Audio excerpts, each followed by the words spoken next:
Hello साथियों, मैं दिलीप चौधरी एक बार फिर से आपका स्वागत करता हूं आपके अपने यूट्यूब चैनल नॉलेज जोन पर। आज के इस वीडियो में हम लोग बात करेंगे इतिहास के वैदिक सांस्कृतिक से कुछ महत्वपूर्ण प्रश्नों को। अक्सर ऐसे प्रश्न कॉम्पिटिटिव एग्ज़ाम में पूछ लिए जाते हैं, ठीक है। तो अगर आप किसी भी कॉम्पिटिटिव एग्ज़ाम की तैयारी में लगे हैं तो आज का ये वीडियो आपके लिए काफ़ी महत्वपूर्ण है।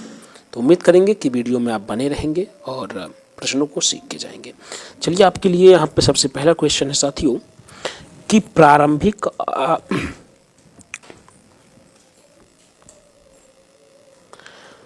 यहाँ पे पहला क्वेश्चन है साथियों कि प्रारंभिक आर्यों के बारे में निम्न कथनों में से कौन सी कथन सही नहीं है।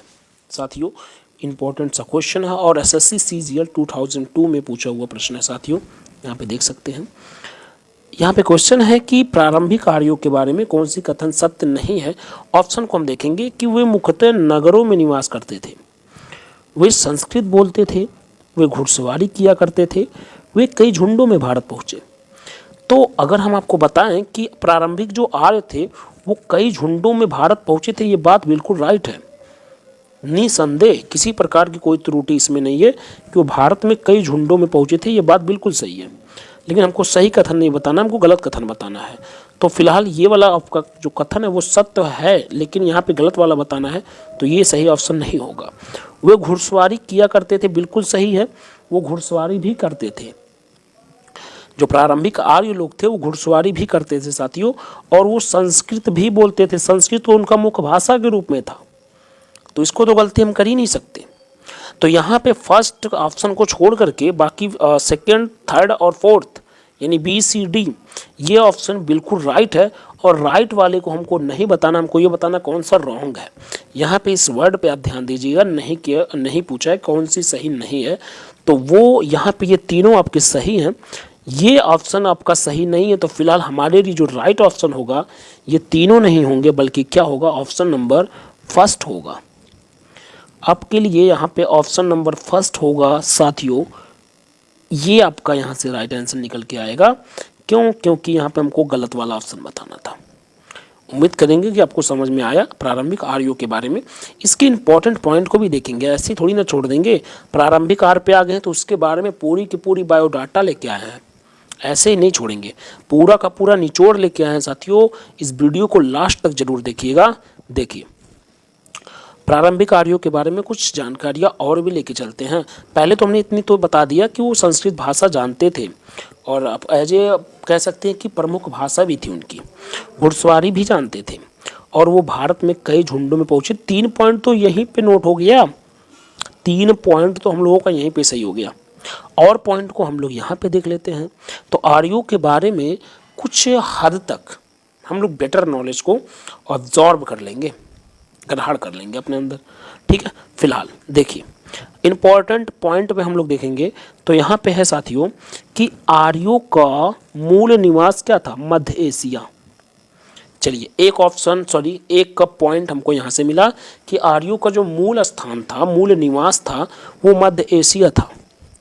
नेक्स्ट देखेंगे कि आर्यों का जो मुख्य धंधा था ना वो खेती था। आर्यों का जो मुख्य धंधा था वो क्या था, खेती था। आर्यों के प्रमुख देवता कौन थे, इंपॉर्टेंट पॉइंट, काफी इंपॉर्टेंट, यहाँ पे हमने लिख भी दिया है। आर्यों के मुख्य देवता कौन थे, इंद्र, अग्नि, वरुण। इस चीज को आप बहुत ही अच्छे से चीज़ों को सीखिएगा और काफ़ी लंबे समय तक याद रखिएगा, ठीक है। वीडियो को सेव करके रख सकते हैं, जब भी जरूरी पड़ेगा आप वहाँ से देख सकते हैं, ठीक है। फिलहाल आर्यों के जो मुख्य देवता थे कौन, इंद्र, अग्नि और वरुण। उसके बाद आर्यों के बारे में भी पॉइंट देखेंगे कि आर्यों ने मिट्टी के बर्तन बनाए और बढ़ईगिरी का भी कार्य किया, ठीक है। आर्यों के कृषि जीवन शैली को अपनाया। आर्यों ने कृषि करना, वो लोग एक व्यापार के रूप में कृषि किया करते थे, ठीक है। आर्यों की जो भाषा थी वो क्या थी, संस्कृत थी। अभी हमने आपको इस चीज़ को बताया है, ठीक है।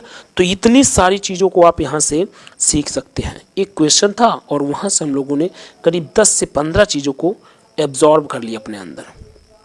नेक्स्ट क्वेश्चन पे चलेंगे और वैसे ही हम आपके लिए कई सारे क्वेश्चन में इम्पोर्टेंट पॉइंट को लेके आए हुए हैं। ये सभी क्वेश्चन में नहीं मिलेगा, लेकिन जहाँ पे हमको लगा है कि हाँ यहाँ पे इंपॉर्टेंट पॉइंट देना चाहिए, उस क्वेश्चन में हम इंपॉर्टेंट पॉइंट को जोड़ दिए हैं। ठीक है, तो आप ध्यान से देखते चलिएगा और नेक्स्ट क्वेश्चन पे आपको लेके चलेंगे साथियों। देखिए यहाँ पे है, लेकिन अगर वीडियो पसंद आ रहा है तो वीडियो को देखते चलिए, लाइक कर दीजिएगा, सब्सक्राइब कर दीजिएगा चैनल अगर नहीं किए हैं तो, शेयर कर दीजिएगा अपने फ्रेंडों में ताकि वहाँ तक भी नॉलेज पहुँचे। चलिए देखिए ये क्वेश्चन है साथियों, हल जोतता किसान आपको चित्र में दिख रहा होगा, कितना अच्छा छवि है, कितना अच्छा चित्र है, इस बात को हम समझ सकते हैं। फिलहाल देखिए यहाँ पे है कि इनमें से किस फसल का ज्ञान वैदिक काल के लोगों को नहीं था। ये ऑप्शन, ये प्रश्न पे हम लोग ध्यान देंगे, यहाँ पे नहीं फिर से आ गया, तो जो ऑप्शन गलत होगा वही सही करेंगे। वैदिक काल के लोगों को किसके बारे में जानकारी नहीं थी, किस फसल के बारे में जानकारी नहीं थी, तो वो है तंबाकू। धूम्रपान से बहुत दूर रहते थे भाई। तंबाकू का थोड़ा सा भी ज्ञान नहीं था। देख रहे हैं किस तरह से हल चलाया जा रहा है, खेती की जा रही है, धूम्रपान से दूर रहना है। ठीक है, तो वैदिक काल के लोगों को किसकी जानकारी नहीं थी, तंबाकू की जानकारी नहीं थी साथियों। ठीक है, बाकी चावल, जौ, गेहूं, इन सभी चीज़ों के बारे में जानकारी थी, तंबाकू के बारे में जानकारी नहीं थी। इंपॉर्टेंट पॉइंट देखेंगे साथियों, वैदिक काल के लोग जो थे वो आत्मा के पुनर्जन्म पर विश्वास करते थे। ठीक है, पुनर्जन्म, मेरा करण अर्जुन आएगा। ठीक है, चलिए उसके बाद देखेंगे कि वैदिक काल में समाज जो था वो कबीले टाइप का हुआ करता था और उसमें एक पुरुष हुआ करता था जो प्रधान का मतलब मुख्य, लीडर, मुखिया। ठीक है, प्रधान हुआ करता था। वैदिक काल में समाज में, जो वैदिक काल के समाज हुआ करते थे उसमें बाल विवाह, सती प्रथा, विधवा, ठीक है ना, ये जैसी कुरीतियाँ हुआ करती थी, कुरीतियाँ बोल दिए सॉरी उसके लिए, जो कुरीतियाँ हुआ करती थी, कुरीतियाँ, ठीक है, हमको कहने में काफ़ी कठिन लगते हैं वर्ड, ये नहीं था। सबसे अच्छी चीज़ ये था कि बाल विवाह, सती प्रथा जैसी कुरीतियाँ वहाँ पे नहीं हुआ करता था साथियों। ठीक है, वैदिक काल में महिलाओं की स्थिति काफ़ी अच्छी थी, बहुत ही अच्छी बात है। ठीक है, और उसके बाद है कि वैदिक काल में समाज में, जो वैदिक काल के समाज में, ठीक है ना, जो लोग हुआ करते थे वो शाकाहारी और मांसाहारी दोनों तरह के लोग हुआ करते थे। इस सारी चीज़ों को हम लोग ध्यान में रखेंगे साथियों, काफ़ी इंपॉर्टेंट सा हर एक पॉइंट है आपके लिए। यहाँ पे एक क्वेश्चन की मदद से कई सारे क्वेश्चन को कवर अप किया जा रहा है यहाँ पे, तो उम्मीद करेंगे कि आपको वीडियो पसंद आ रहा होगा। ठीक है, वैदिक काल में गाय को बहुत ही महत्व दिया गया था, इस बात को भी हम लोग ध्यान में रखेंगे कि वैदिक काल में गाय को बहुत ही महत्व दिया गया था। ठीक है, तो ये सारे के सारे पॉइंट आप अपने दिमाग में जरूर संचित करेंगे। नेक्स्ट क्वेश्चन पे आपको लेके चलेंगे साथियों। अगला प्रश्न है कि किस वेद में सभा को नरिष्ट अर्थात सामूहिक वाद विवाद या अनुल्लंघनीय कहा गया है। एसएससी स्टेनोग्राफर परीक्षा 2011 में पूछा हुआ प्रश्न है साथियों। ठीक है, तो इसका सही जवाब है अर्थर्वेद। इसका सही जवाब है साथियों अर्थर्वेद। हम यहाँ पे ऑप्शन नंबर सी पे टिक लगा देंगे। ठीक है ना, ऑप्शन नंबर सी पे टिक लगा देंगे। इस चित्र को देखिए थोड़ा सा, यहाँ पे कुछ वाद विवाद हो रहा है। ठीक है, चलिए अगला क्वेश्चन दिखाएंगे। यहाँ पे है कि ऋग्वेद में कुल कितने मंडल हैं। इंपॉर्टेंट क्वेश्चन, सीजीएल में पूछा हुआ प्रश्न है 2017 में, सीजीएल में पूछा हुआ प्रश्न है 2017 में साथियों, इंपॉर्टेंट क्वेश्चन। प्रश्न है कि ऋग्वेद में कुल कितने मंडल हैं, तो सही जवाब है 10। सही जवाब है 10। कितने मंडल हैं ऋग्वेद में, 10 मंडल हैं साथियों। ठीक है, तो यहाँ पे है कि ऋग्वेद में कुल 10,580 ऋचाएँ हैं साथियों, 10,580 ऋचाएँ हैं। और भी पॉइंट हैं बट इसको आप पढ़ लीजिएगा थोड़ा सा वीडियो को रोक करके। अभी हम सारे के सारे पॉइंट को आपको पढ़ के बताएंगे तो वीडियो काफ़ी लंबा हो जाएगा साथियों, लेकिन इम्पॉर्टेंट पॉइंट हमने आपको दे दिया है। वीडियो को थोड़ा सा आप रोकेंगे, पढ़ लेंगे, फिर वीडियो को आगे बढ़ा देंगे। ठीक है, चलिए अगला देखेंगे। यहाँ पे है कि किस रचना में नारी को सुरा और पांसा के साथ 3 प्रमुख बुराइयों में शामिल किया गया है? एसएससी 2011 में पूछा हुआ प्रश्न है साथियों। तो इसका सही जवाब है मैत्रायणी संहिता। इसका सही जवाब है मैत्रायणी संहिता। ठीक है, चलिए नेक्स्ट क्वेश्चन आपको दिखाएंगे साथियों। और नेक्स्ट क्वेश्चन है कि गायत्री मंत्र की रचना किसने की थी? गायत्री मंत्र की रचना किसने की थी? तो सही जवाब है विश्वामित्र। सही जवाब है विश्वामित्र ने गायत्री मंत्र की रचना किए थे। इंपॉर्टेंट पॉइंट भी देखेंगे इसमें काफ़ी कुछ। तो यहाँ पे है साथियों, आप देख लीजिएगा। यहाँ पे है कि यह मंत्र सूर्य भगवान को समर्पित है। फर्स्ट पॉइंट, गायत्री मंत्र के बारे में थोड़ी सी जानकारी यहाँ पे लिखी गई है। यह मंत्र सावित्री मंत्र के नाम से भी जाना जाता है। गायत्री मंत्र में कुल 24 अक्षर होते हैं। ठीक है, गायत्री मंत्र को हिंदू ब्राह्मणों का मूल मंत्र माना जाता है। ऐसे और भी चीज़ें हैं, थोड़ा सा आप कष्ट करके सारी की सारी चीज़ें पढ़ लीजिएगा ज़रूर, क्योंकि काफ़ी इंपॉर्टेंट है। ठीक है, नेक्स्ट क्वेश्चन देखेंगे। यहाँ पे है अवेस्ता और ऋग्वेद में समानता है। अवेस्ता किस क्षेत्र से संबंधित है? ठीक है, अवेस्ता और ऋग्वेद में समानता है। अवेस्ता किस क्षेत्र से संबंधित है? ठीक है, तो वो संबंधित है ईरान से। कहाँ से? ईरान से। ठीक है, इंपॉर्टेंट पॉइंट इसमें भी देखेंगे। यहाँ पे लिखा है कि अवेस्ता है फारसी धर्म का मुख्य धार्मिक ग्रंथ है। अवेस्ता किसकी? फारसी धर्म की मुख्य धार्मिक ग्रंथ है, प्रमुख धार्मिक ग्रंथ हम कह सकते हैं। ठीक है ना, इसमें धार्मिक ग्रंथ, भजन, धार्मिक लेख, ठीक है, इसमें मरने के बाद की रीति रिवाज भी बताई गई है। ठीक है, इस ग्रंथ में मरने के बाद की जो रीति रिवाज होती है वो भी बताई गई है। ऋग्वेद सनातन धर्म और संपूर्ण विश्व का सबसे प्राचीन ग्रंथ है। तो ये दोनों को दोनों क्या हैं? अवेस्ता हो या ऋग्वेद हो, दोनों के दोनों आपके धार्मिक ग्रंथ है। इसलिए यहाँ पे समानता इसको दी गई है। अवेस्ता और ऋग्वेद में समानता, इन दोनों में समानता है क्योंकि ये दोनों क्या हैं? धार्मिक ग्रंथ हैं। ठीक है, और ये ईरान से है। ठीक है, चलिए नेक्स्ट क्वेश्चन देखेंगे। नेक्स्ट क्वेश्चन है साथियों कि आर्य शब्द का शाब्दिक अर्थ है। आर्य शब्द का शाब्दिक अर्थ है। आर्य शब्द का शाब्दिक अर्थ क्या होता है? तो आर्य शब्द का शाब्दिक अर्थ होता है श्रेष्ठ या कुलीन। क्या होता है? श्रेष्ठ या कुलीन, जो कि ऑप्शन नंबर डी पर है। ठीक है साथियों, आर्य शब्द का जो शाब्दिक अर्थ होता है वो होता है श्रेष्ठ या कुलीन। नेक्स्ट क्वेश्चन है साथियों, पूर्व वैदिक या ऋग्वैदिक संस्कृत का काल किसे माना जाता है? पूर्व वैदिक बोला जाए या उसी को ऋग्वैदिक भी बोला जाता है, इस बात को ध्यान रखिएगा।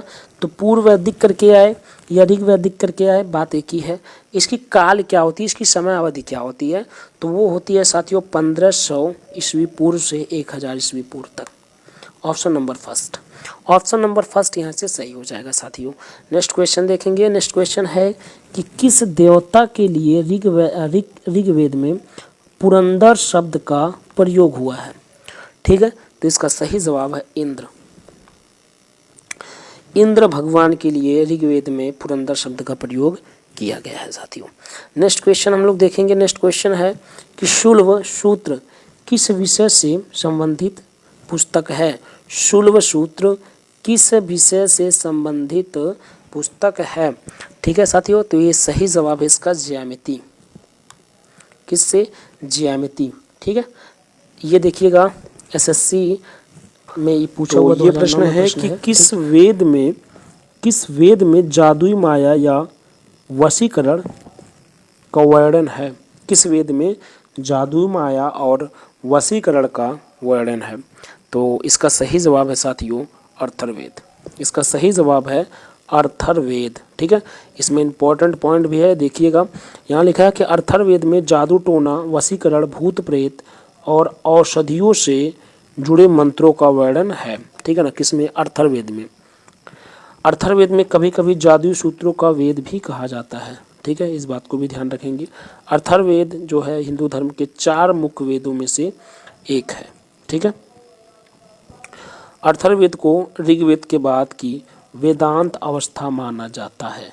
ठीक है, तो ये इंपॉर्टेंट पॉइंट थे इसके। अब मेन पॉइंट इसमें है भूत प्रेत, वशीकरण, टोना, जादू, ये सारी चीज़ें होती हैं अथर्ववेद में। इसकी यहाँ पे कह सकते हैं कि जैसे यहाँ पे था एक वर्णन है इस चीज़ का, ठीक है। अब बाकी अगला प्रश्न हम लोग देखेंगे। अगला प्रश्न है कि ऋग्वेद में सबसे पवित्र नदी किसे माना गया है, ठीक है। ऋग्वेद में सबसे पवित्र नदी किसे माना गया है, तो सही जवाब है सरस्वती। सरस्वती नदी को सबसे पवित्र नदी माना गया है ऋग्वेद में। नेक्स्ट क्वेश्चन देखेंगे साथियों, पुराणों की संख्या कितनी है। काफ़ी इंपॉर्टेंट क्वेश्चन एनडीए 2014 में पूछा हुआ प्रश्न है साथियों। पुराणों की संख्या कितनी है, तो इसका सही जवाब है 18। कौन कौन से पुराण होते हैं ये भी हम आपको दिखाएंगे इंपॉर्टेंट पॉइंट में, लेकिन इतना तो ध्यान रखेंगे कि पुराणों की संख्या कितनी होती है साथियों, 18 होता है, ठीक है। चलिए इंपॉर्टेंट पॉइंट में देख लीजिएगा, ये सारे के सारे आपके पुराण हैं जो कि कितने हैं, 18 हैं, ठीक है। इसको आप वीडियो को रोक करके देख सकते हैं, ठीक है। और उम्मीद करेंगे कि याद भी कर लीजिए तो अच्छी बात है, बट इतना तो आपको याद होना ही चाहिए कि कितने पुराण होते हैं, 18, ठीक है। नेक्स्ट क्वेश्चन, वैदिक धर्म का मुख्य लक्षण इनमें से किसकी उपासना थी, ठीक है ना। किसकी उपासना थी, तो सही जवाब है प्रकृति की। सही जवाब है साथियों प्रकृति की, ठीक है। इंपॉर्टेंट पॉइंट इसमें भी है, आप देखिएगा यहाँ पे है कि वैदिक धर्म में प्रकृति की पूजा की जाती थी, ठीक है। अच्छा, प्रकृति में किसकी पूजा करते थे, सूर्य की पूजा करते थे, जिसको सूर्य देव कहा जाता था। अग्नि का भी पूजा होता था, अग्निदेव कहा जाता था। वायु की भी पूजा हुआ करता था, वायुदेव कहा जाता था। वर्षा की भी पूजा हुआ करता था और वरुण देव कहा जाता था। पृथ्वी की भी पूजा हुआ करता था, पृथ्वी देव कहा जाता था, ठीक है। तो हम देख सकते हैं जितनी भी प्रकृति की चीज़ें हैं सबकी पूजा हुआ करता था, ठीक है। जल की भी पूजा हुआ करता था, वसुदेव कहा जाता था, ठीक है। तो वैदिक धर्म में प्रकृति की पूजा हुआ करता था, ठीक है। आप यहाँ से देख सकते हैं। नेक्स्ट क्वेश्चन आपके लिए है, सभा और समिति प्रजापति की 2 पुत्रियां थीं का उल्लेख किस वेद में मिलता है, तो इसका सही जवाब है साथियों, इसका सही जवाब है अथर्ववेद। कौन सा, अथर्ववेद इसका सही जवाब है, अथर्ववेद, ठीक है। इंपॉर्टेंट पॉइंट देखेंगे, यहाँ लिखा है कि सभा, यहाँ पे है कि सभा एक ग्रामीण यानी ग्राम और संस्था थी, ठीक है ना, जबकि समिति क्या थी, ये केंद्रीय संस्था थी। दोनों में थोड़ा सा फर्क है। जो सभा हुआ करता था वो ग्रामीण से रिलेटेड था और जो समिति हुआ करता था वो केंद्र से रिलेटेड था। सभा में गांव के जो बुजुर्ग हुआ करते थे वो शामिल हुआ करते थे, जबकि समिति में समुदाय के सदस्य शामिल हुआ करते थे। सभा का मुख्य काम न्याय करना था, जबकि समिति का मुख्य काम क्या था, राजा का निर्वाचन करना। सभा और समिति में राजनीतिक, सामाजिक, धार्मिक और आर्थिक मुद्दों पर चर्चा हुआ करती थी। इस सारी चीज़ों को ध्यान में रखेंगे, ठीक है। राजा को महत्वपूर्ण फैसलों से पहले सभा और समिति से सलाह लेनी पड़ती थी, ठीक है। सभा में महिलाएं भी हिस्सा ले सकती थी। ये सारी चीज़ें हैं, तो यहाँ से आप पढ़ सकते हैं, ठीक है, इंपॉर्टेंट पॉइंट के तौर पर। और उसके बाद हम लोग देखेंगे, अगला प्रश्न है कि उत्तर वैदिक काल में किस देवता को सर्वोच्च स्थान प्राप्त है। उत्तर वैदिक काल में किस देवता को सर्वोच्च स्थान प्राप्त है, तो सही जवाब है प्रजापति। नेक्स्ट क्वेश्चन देखेंगे साथियों। नेक्स्ट क्वेश्चन है कि किस वेद में प्राचीन वैदिक युग की संस्कृति के बारे में सूचना दी गई है, ठीक है। तो इसका सही जवाब है साथियों ऋग्वेद। इसका सही जवाब है साथियों ऋग्वेद, ठीक है। नेक्स्ट क्वेश्चन देखेंगे, यहाँ पे है संस्कारों की कुल कितनी संख्या है। IAS प्री 1997 में पूछा हुआ प्रश्न है साथियों। संस्कारों की कुल कितनी संख्या है, तो सही जवाब है 16। सही जवाब है साथियों 16।